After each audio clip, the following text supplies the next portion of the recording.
The great crystal hall on Nexus Prime buzzed with voices from 800 different worlds. Captain Lee Dong-wook stood at the back of the human section, his dark uniform clean and pressed. His face showed no emotion, but his hands were tight, fists at his sides. He had seen this same meeting play out for 3 years now. The result was always the same. Ambassador Park Ji-min sat in the front row of the human delegation. Her black hair was pulled back in a simple style. She wore the blue robes that marked her as Earth's top diplomat.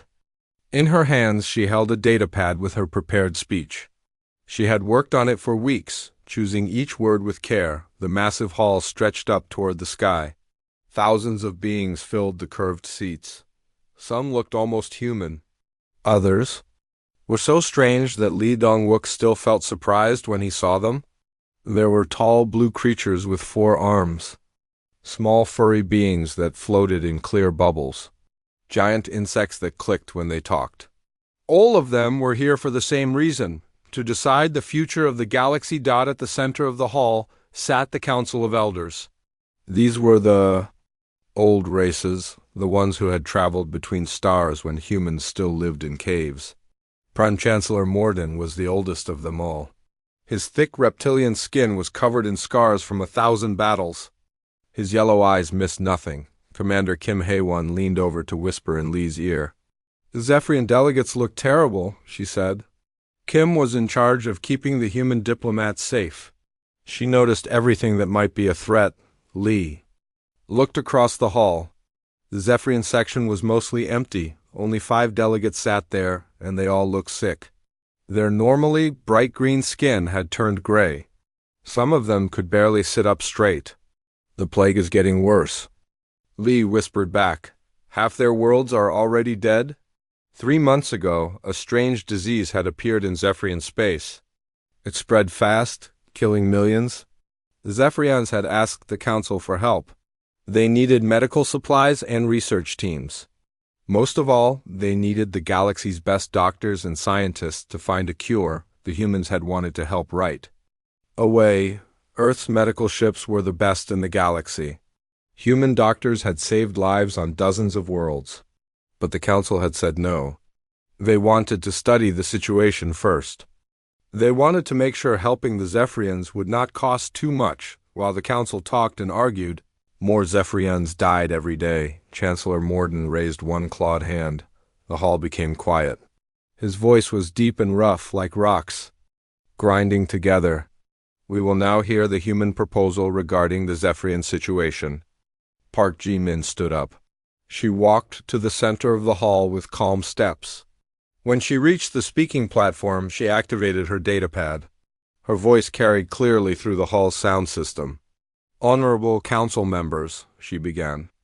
"The Zephyrian plague has now killed over 200 million people. Our medical teams are ready to help. We have 12 hospital ships waiting at the border of their space. We have developed 3 possible treatments that could slow the disease." She paused and looked around the hall. "We ask for permission to enter Zephyrian space and begin treatment immediately. Every day we wait, more people die." Morden nodded. Slowly, "Thank you, Ambassador. We will now hear responses from the Council." A tall bird-like creature stood up. This was Councillor Vexthari of the Avian Federation. His feathers were bright red and gold. His voice was sharp and high. "The human proposal is too hasty," he said. "We do not know if this disease might spread to other worlds. The humans want to risk the safety of the entire galaxy for one dying race." Several other council members made sounds of agreement. Lee felt his jaw tighten. These were the same beings who had asked for human help when pirates attacked their trade routes. Where was their concern for safety then? Another council member stood up. This one looked like a walking tree, with bark for skin and leaves growing from his head. "The cost would be enormous," he said. "Why should the galaxy spend its resources on a doomed species? The Zephyrians are already dying. We should focus on protecting the living." More sounds of agreement filled the hall. Lee saw Park Ji-min's shoulders tense, but her voice stayed calm. "With respect," she said, "the cost of saving lives should not be measured only in credits. The Zephyrians have been part of this galaxy's community for 6,000 years. They deserve our help. Vextari spread his wings wide. The humans speak of community, he said with a harsh laugh. But they are still children in galactic terms. Your species learned to travel between stars only 50 years ago. Perhaps you do not understand how things work here. The bird creature turned to face the human section directly. Younger species must learn their place. The humans are too quick to fight, too eager to interfere. This galaxy was peaceful before you arrived with your wars and your weapons. Lee felt heat rise in his chest. In the past 50 years, humans had fought in 17 different conflicts. Every single one had been to protect other species. Human ships had died defending Council worlds from pirates, raiders, and worse threats.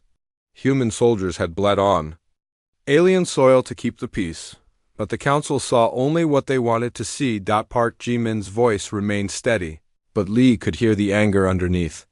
Human forces have maintained peace in this galaxy for decades, she said.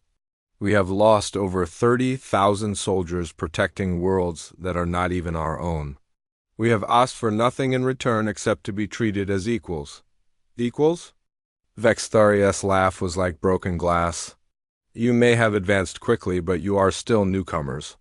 The great races of the galaxy have earned their positions through thousands of years of wisdom. Humans have proven only that they are skilled at violence. That was too much. Lee took a step forward, but Kim grabbed his arm. He forced himself to stay still, but his face was dark with anger. Park Ji-min was quiet for a long moment. When she spoke again, her voice was different. It was cold and final. For 50 years, humanity has served this galaxy faithfully. We have asked for partnership and received only condescension. We have offered our lives and been given only scraps of respect. She reached up and removed the golden pin from her robes. It was the symbol of Earth's membership in the Galactic Council. The small piece of metal made a tiny sound as it hit the floor. No more. Park Ji-min turned and walked back toward the human section. The entire hall was silent. Even Morden looked surprised. When she reached her seat, Park Ji-min spoke one more time. Her voice carried across the silent hall without amplification. The human delegation withdraws from this council, effective immediately. We will no longer participate in a government that sees us as servants rather than partners. She gathered her things and stood up. One by one, every human in the hall followed her example. Diplomats, military officers, trade representatives, scientists, they all rose from their seats and began walking toward the exits. Lee fell in step behind Park Ji-min. As they left the great hall, he could hear the sound of panicked voices beginning to fill the silence behind them. For the first time in 3 years, he was smiling. The galaxy was about to learn what it meant to lose humanity's protection. Admiral Yoon Tae-sung stood on the bridge of the battleship Seoul, looking out at the stars. 3 days had passed since the human delegation walked out of the council chambers.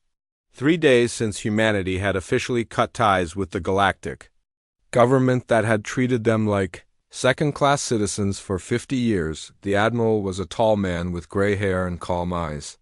He had spent 30 years protecting council space, fighting pirates and raiders in the dark areas between stars. Now he was about to give orders that would change everything. Communications, he said to the young officer at the com station. Send the withdrawal order to all fleet commanders. Lieutenant Nam Yujin looked up from her station. She was the ship's chief engineer, but she also handled special communications. Sir, are you sure about this? We have over 200 systems under our protection. I'm sure, Yoon replied. His voice was steady and calm. Send the message. Yujin activated her console. Across human space, fleet commanders received the same message at the same time. After 50 years of protecting the galaxy, humanity was coming home, on the planet Kepler 442b. Captain Shin Bio-ram received the withdrawal order while she was meeting with the local governor. The governor was a short, green-skinned alien named Takmir. His species, the Verdans, had been human allies for 20 years. You're leaving? Takmir asked. His large eyes showed fear and confusion. But the hegemony raiders have been attacking our outer colonies. Without human patrols, they'll overrun us completely. Shin felt bad for the little alien. Verdans were peaceful farmers who had never learned to fight.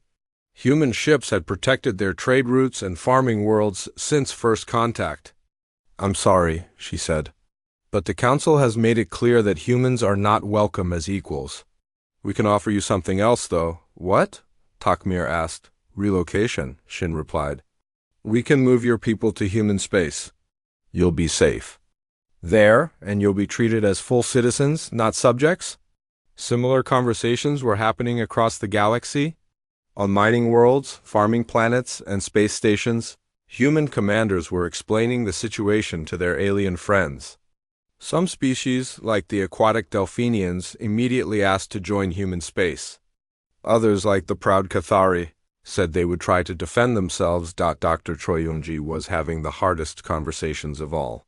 She was the head of the Galactic Medical Corps, and her teams had been working on dozens of worlds affected by diseases, natural disasters, and wars.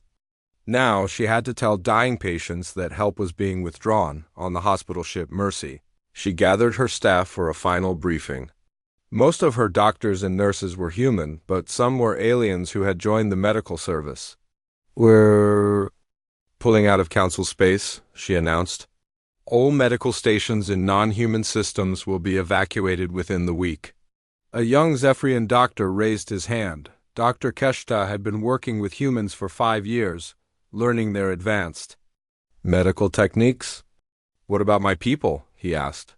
The plague is still spreading. Millions more will die without treatment. Troy felt her heart break a little. Any being who wants to come with us is welcome. We'll continue treating Zephyrian refugees in human space. But we can't work in Council territory anymore. But the Council won't let us leave, Keshta said. They've quarantined our entire sector. Then we'll have to be creative, Troy replied with a small smile. Back on the Sol, Admiral Yun was receiving reports from across the galaxy. The numbers were staggering. Humans operated 78% of all deep space patrol routes. They maintained 83% of the communication relays that allowed different species to talk to each other across vast distances. Human medical ships provided 91% of all emergency medical response in disputed territories. Sir, called out Commander Kim Hae-won from the tactical station. We're getting urgent messages from Council species. The Altarians are asking if we'll reconsider. The Betons are offering us better trade terms. Too late for that, Yoon replied. What about military threats? The Krekstari Empire is mobilizing their fleets, Kim reported. Intelligence suggests they're planning to move into territories we're abandoning. The hegemony raiders are also massing ships near the outer rim, Yoon nodded. This was what he had expected. For decades, human fleets had kept the galaxy's worst actors in check. Pirates, slavers, and military empires had all learned to fear human retaliation. Now, with human forces pulling back, old enemies would see opportunity. Let them come, he sighed quietly. The Council wanted to handle galactic security without us. Now they'll get their chance. On Nexus Prime, Prime Chancellor Morden was discovering exactly how much the galaxy depended on human protection. His advisors had given him reports that made his old reptilian blood run cold. The humans controlled how much of our defense grid? He asked his military advisor, General Hexron. Nearly all of it, Chancellor, the insectoid general replied.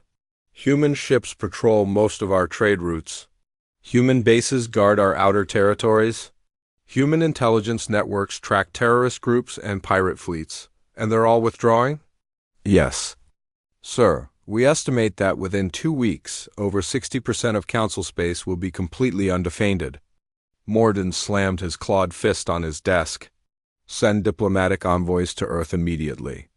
Offer them full Council membership, permanent seats on all committees, whatever they want.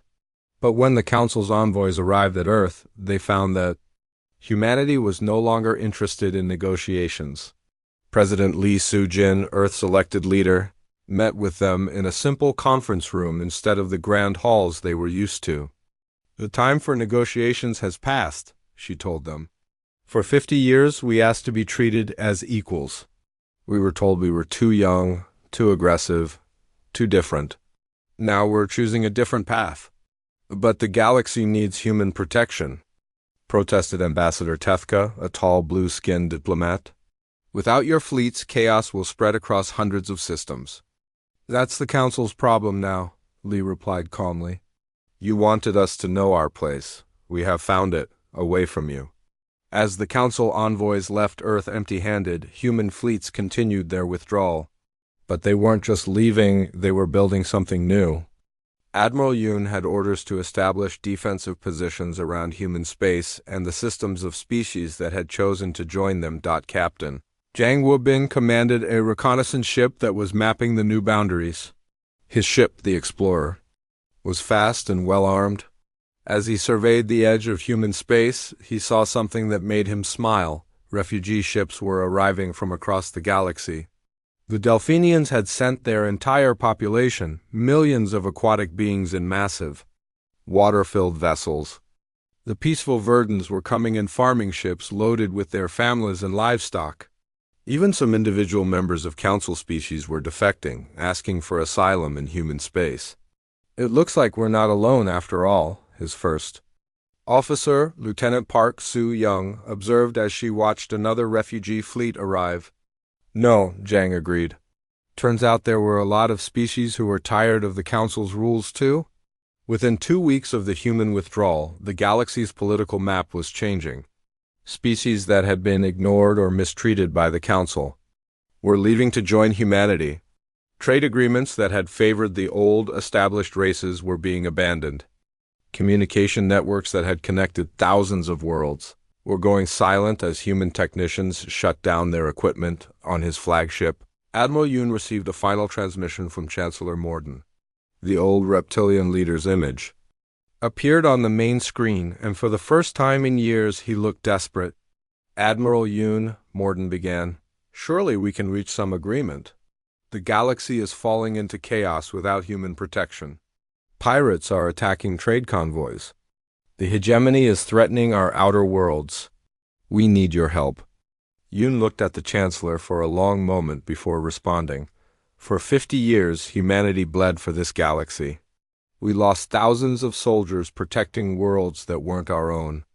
We asked for nothing but respect and partnership. Instead, we were told we were too young, too aggressive, not worthy of equality. He leaned forward in his command chair. The galaxy made its choice, Chancellor. Now it will live with the consequences. The transmission ended, and Yoon turned back to his tactical displays. Human space was secure and growing stronger every day. Let the Council try to maintain order without them. Humanity had found something better than a seat at their table. They had built their own. 6 weeks after the human withdrawal, the galaxy was falling apart. Ambassador Lim Soo-jin sat in her new office on the space station New Harmony, reading reports that would have been impossible to believe just 2 months ago. Pirate attacks had increased by 400% in former human patrol zones. 17 Council worlds had fallen to raiders in the past month alone.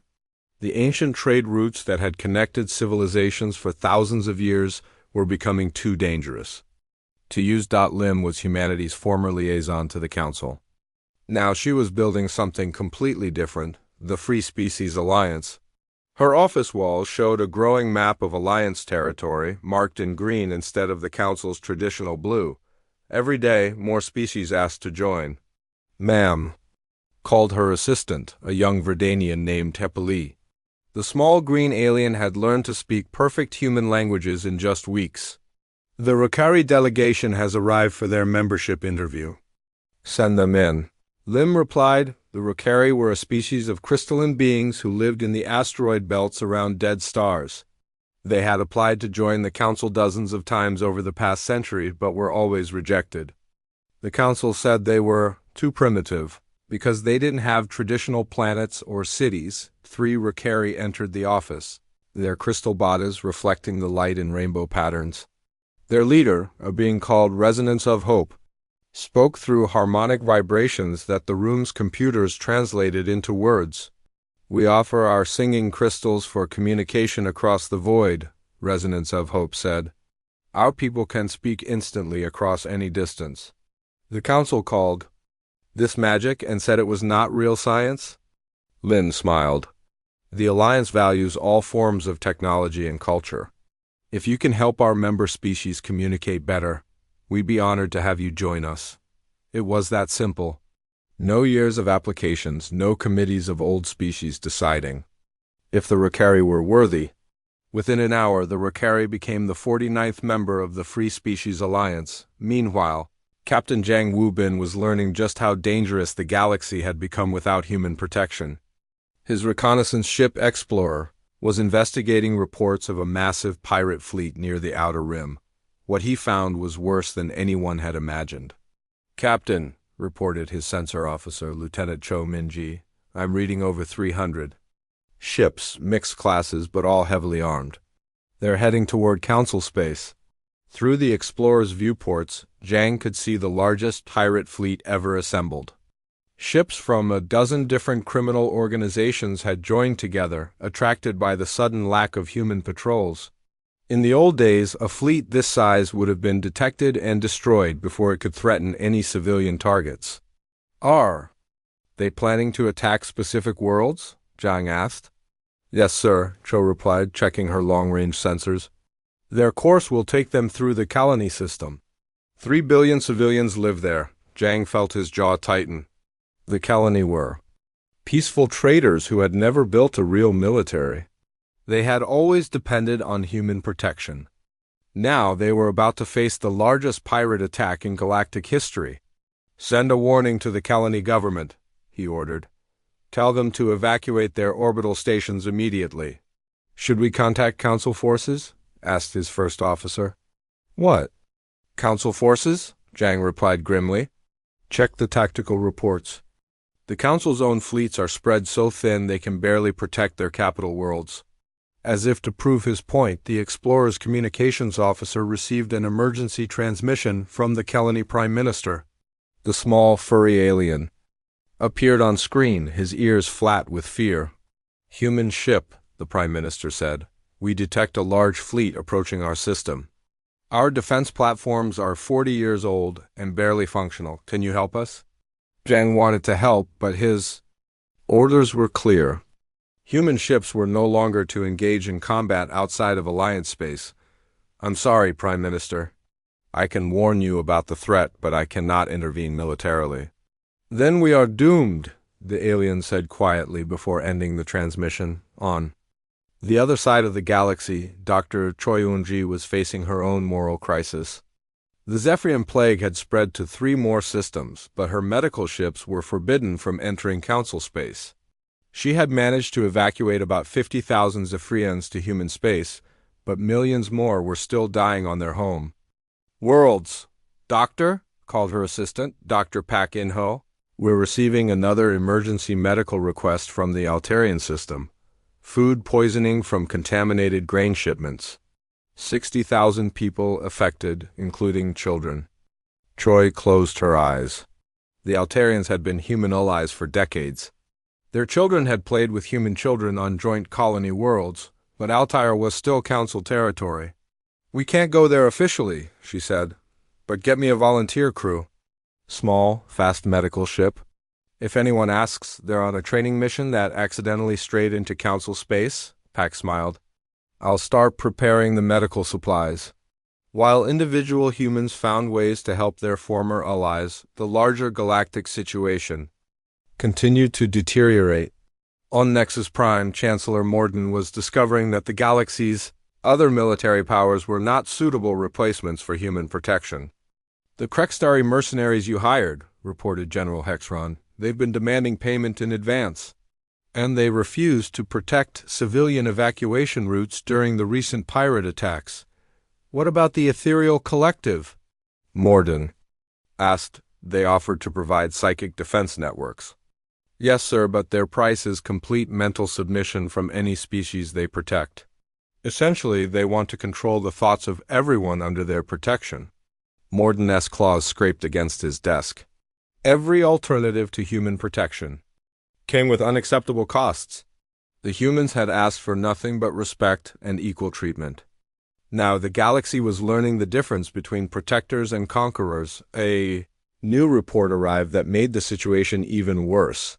3 major council species, the Betons, the Vorthan Collective, and the Aquatic Federation, had formally requested to join the Free Species Alliance. These weren't small, powerless species. They were major civilizations with advanced technology and large populations. If they leave, General Hexron said quietly, the Council will lose control of 12 major star systems and 43 trade routes. Contact them immediately, Morden ordered. Offer them whatever they want to stay, but it was too late. The Betons had already made their decision. Ambassador Beta 7, a tall humanoid with blue skin and silver eyes, was meeting with Limmy. Sujin on New Harmony Station? The Council has ignored Beton innovations for centuries, Beta 7 explained. We developed faster-than-light communication technology 50 years ago, but the Council said it was unproven. Meanwhile, humans immediately saw its value and helped us improve it. The Alliance believes in sharing knowledge, Lim replied. Every member species contributes their unique abilities and everyone benefits. This is why we choose to join you, Beta 7 said. The Council offers only hierarchy and tradition. The Alliance offers partnership and progress. As more species joined the Alliance, something unexpected began to happen. Technologies that had been suppressed or ignored by the Council began to flourish. The Rakari crystal communication networks connected Alliance worlds instantly. Beton energy technology made space travel faster and cheaper. Verdanian agricultural techniques fed growing populations more efficiently. Engineer Nam Yujin, now working as a technology coordinator for the Alliance, was amazed by what they were accomplishing. The Council always said that mixing technologies from different species was dangerous, she reported to Admiral Yoon. But we're making breakthrough discoveries every week. The Council was afraid of change, Yoon replied. They wanted to maintain their control by keeping other species dependent and separated. We're proving that cooperation produces better results than domination. Meanwhile, Captain Shin Bioram's intelligence networks were revealing the true extent of the Council's problems. Her agents reported that several Council species were considering rebellion against their own government. The rigid hierarchy that had maintained order for thousands of years was cracking under the pressure of external threats and internal dissatisfaction. The Aquatic Federation is planning to declare independence within the month, she reported to Alliance leadership. The Kelani survivors have asked for Alliance protection. Even some individual worlds in Council core systems are requesting to defect. The most surprising development came from an unexpected source. Councillor Kethmar, one of the insectoid representatives who had served on the Council for over a century, sent a secret message to the Alliance. Many of us realize the Council's mistake, his message said. Humans were never the problem, they were the solution. But pride and tradition prevent most Council members from admitting this.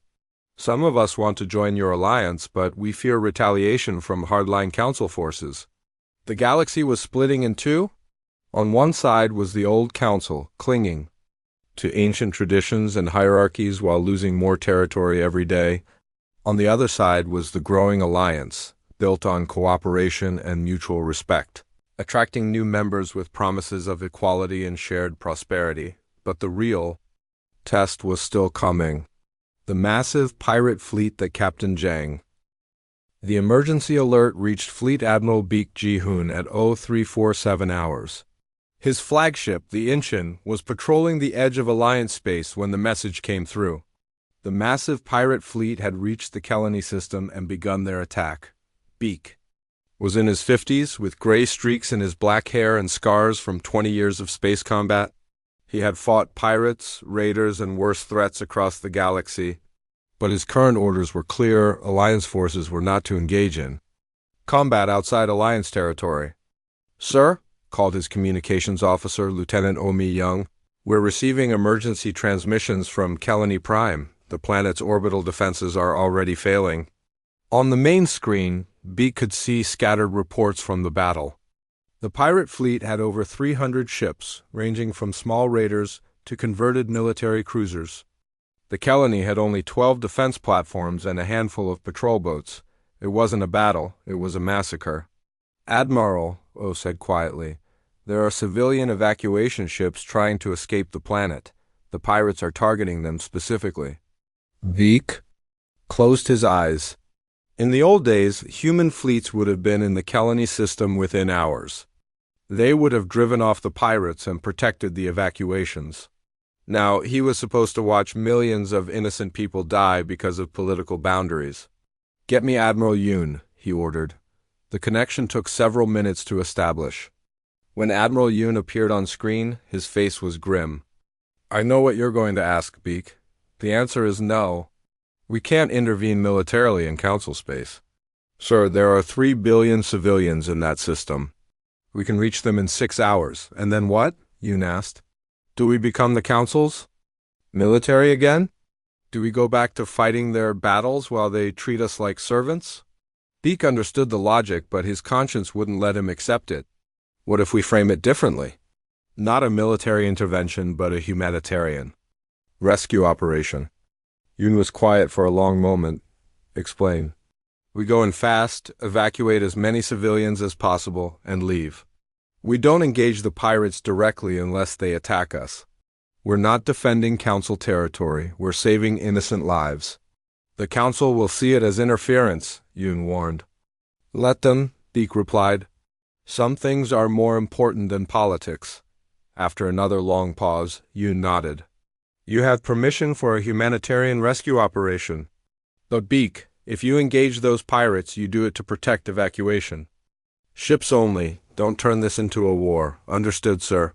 Within an hour, a human rescue fleet was speeding toward the Kelani system. The force included medical ships, transport vessels, and enough military escorts to protect the evacuation. Beak commanded from the Inchin with orders to save as many lives as possible. Meanwhile, Dr. Choi Yonji was dealing with a crisis of her own. The Zephyrian plague had mutated and spread to 2 more systems. But this time, she wasn't going to wait for permission from anyone. "Load the medical ships," she ordered her staff. "Full disease containment protocols, we're going in." "Doctor," protested Dr. Pak In-ho, "those systems are still under Council quarantine. If we enter without permission, then they can arrest me," Choi replied firmly.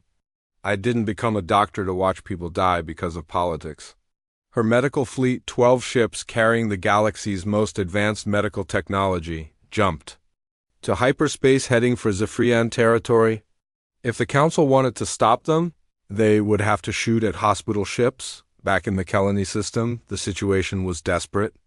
Captain Jang Woo-bin's reconnaissance ship Explorer was watching the battle from a safe distance, feeding tactical information to the incoming rescue fleet.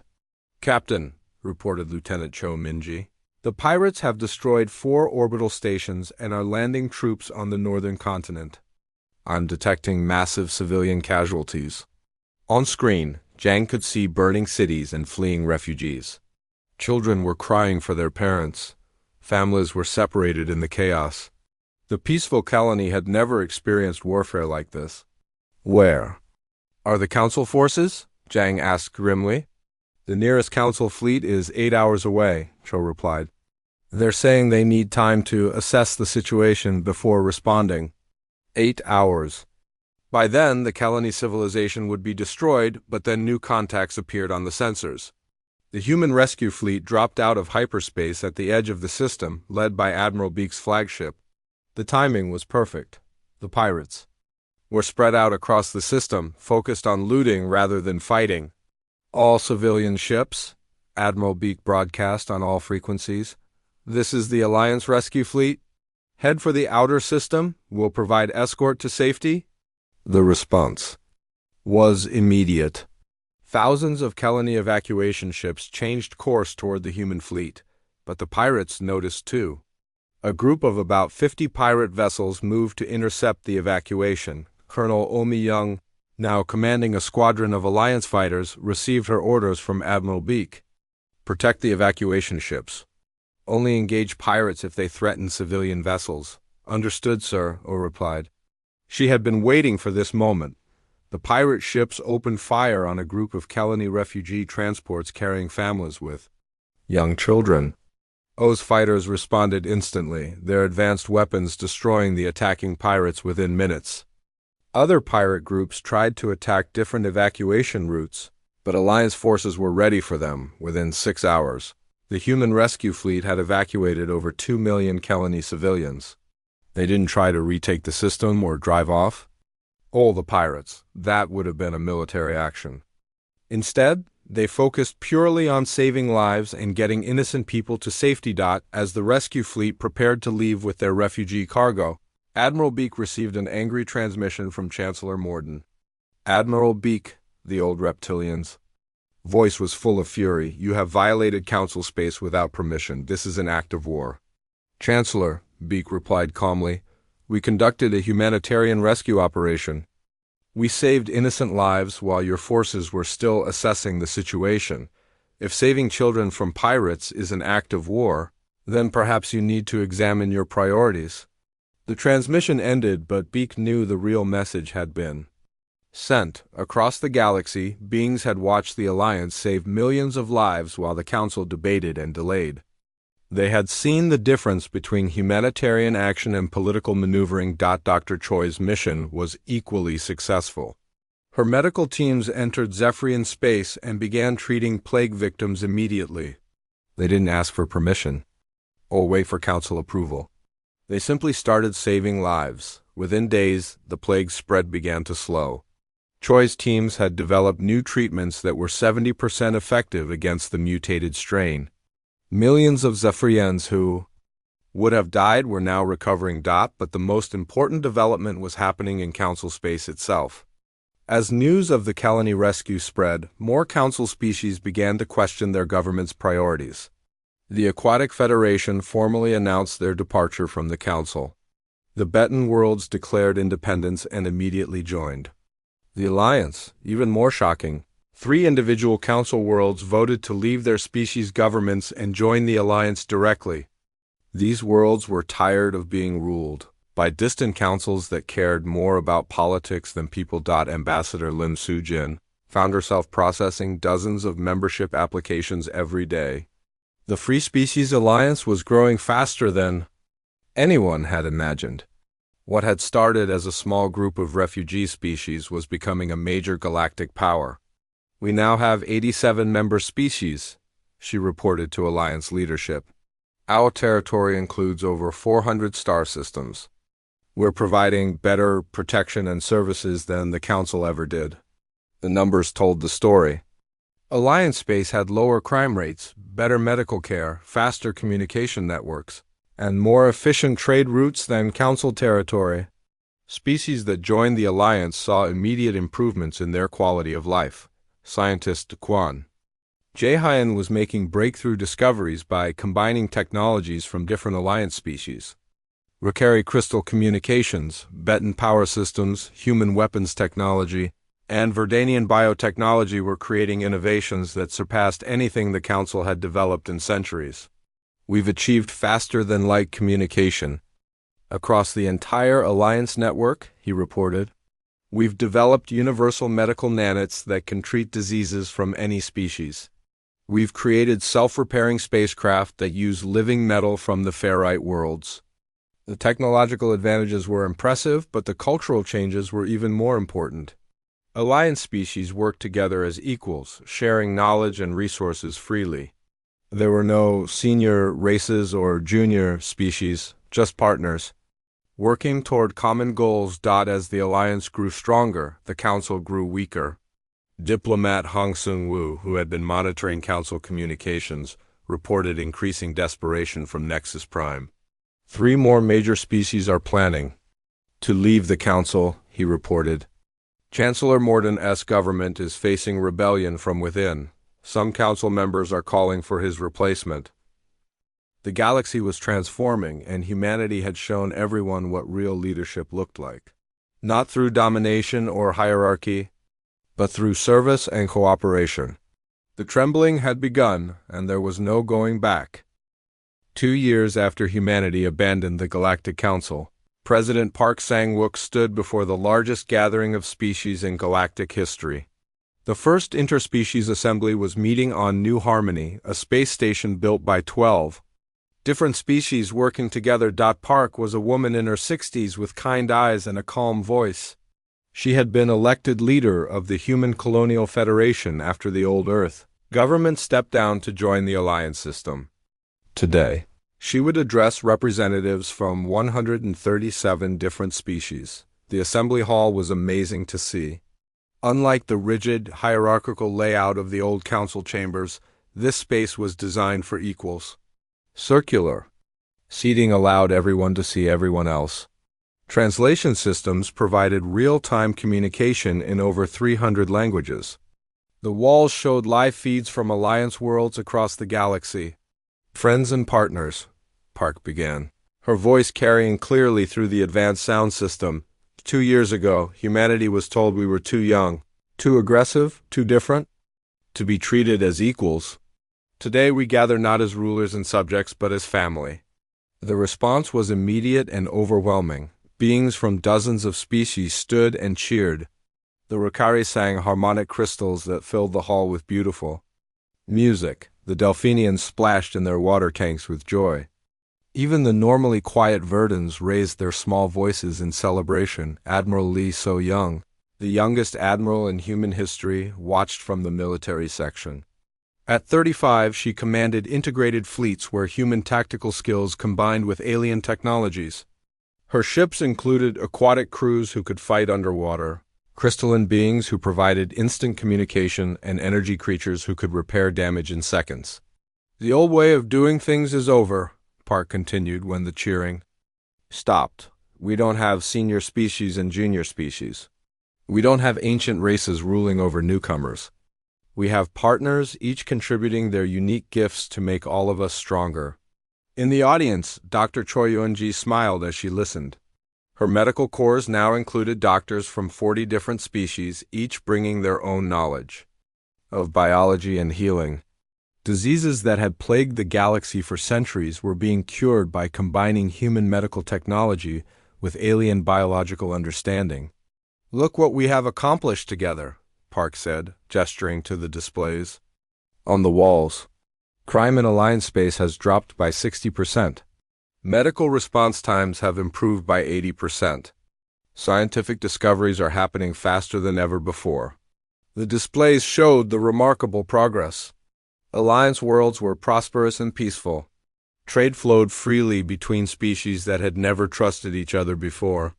Children from different species played together in integrated schools, learning from each other's cultures and perspectives. Scientist Daquan Jae-hyun had just announced the latest breakthrough, faster-than-light travel that was 10 times more efficient than anything the Council had ever developed. By combining human engineering with Beton energy technology and Rukari crystal resonance, Alliance ships could cross the galaxy in days, instead of months. But the most important changes weren't technological, they were social. Ambassador Lim Sujin had helped create a system where decisions were made by consensus rather than hierarchy. Instead of ancient species dictating to newer ones, all members had equal voices in Alliance governance. We've proven that diversity makes us stronger, not weaker, Park continued.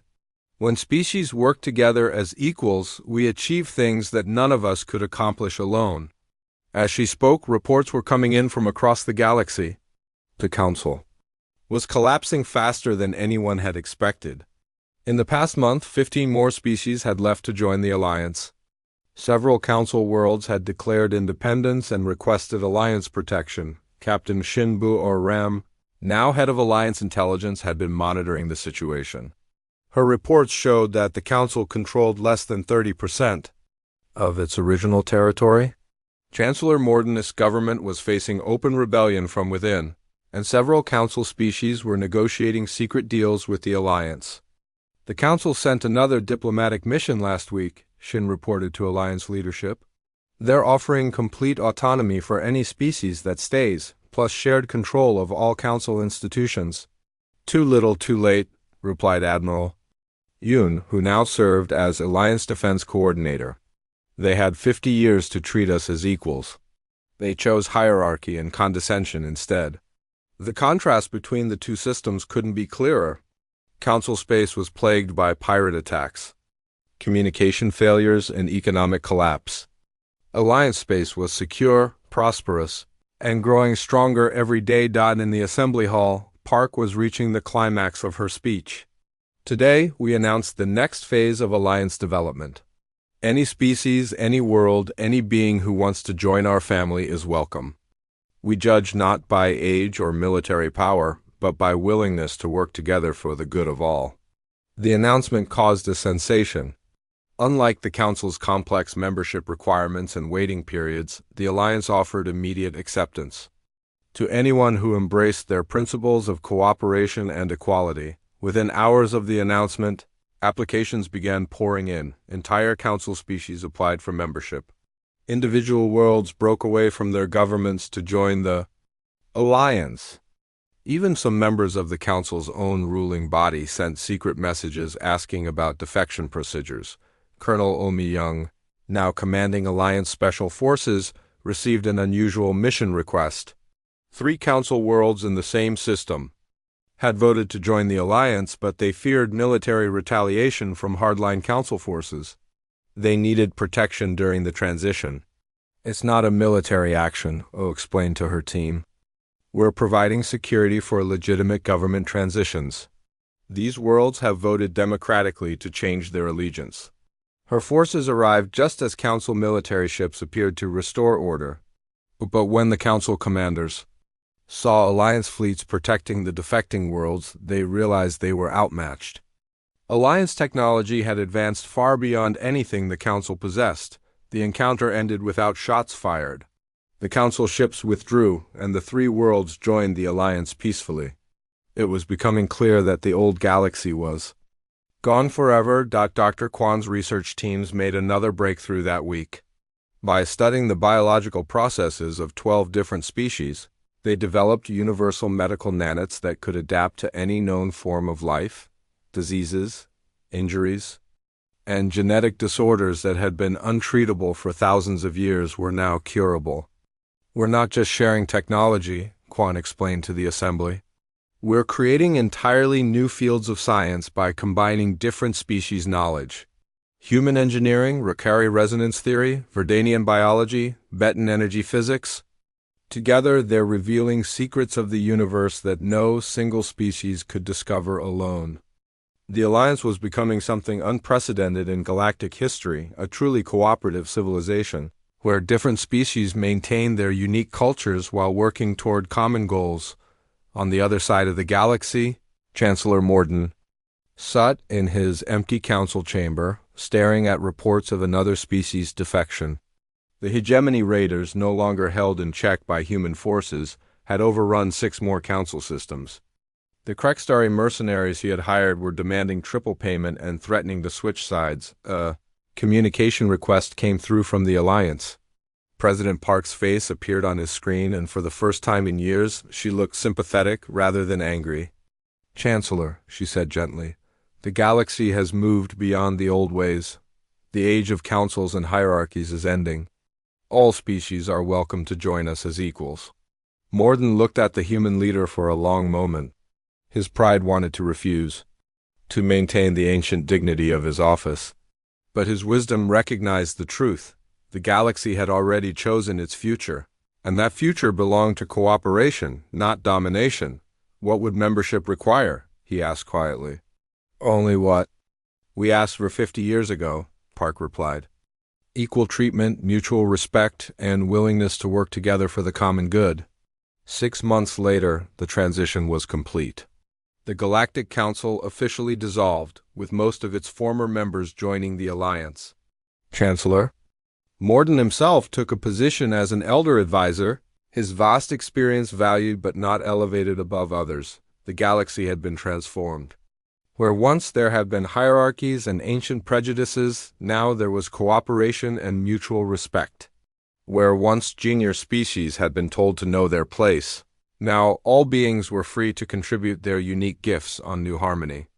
Station, a group of children from 8 different species played together in the observation deck. watching ships from dozens of worlds come and go. Human children played with Verdanian youngsters, Ricari crystal spawns sang with Delphinian calves, and Betan youth shared energy patterns with their friends. These children would grow up in a galaxy where species differences were celebrated rather than feared, where cooperation was stronger than competition, and where the phrase, "know your place," meant knowing that every being had value and dignity. Humanity had shown the galaxy what true leadership looked like, not through domination, but through service. Not through hierarchy,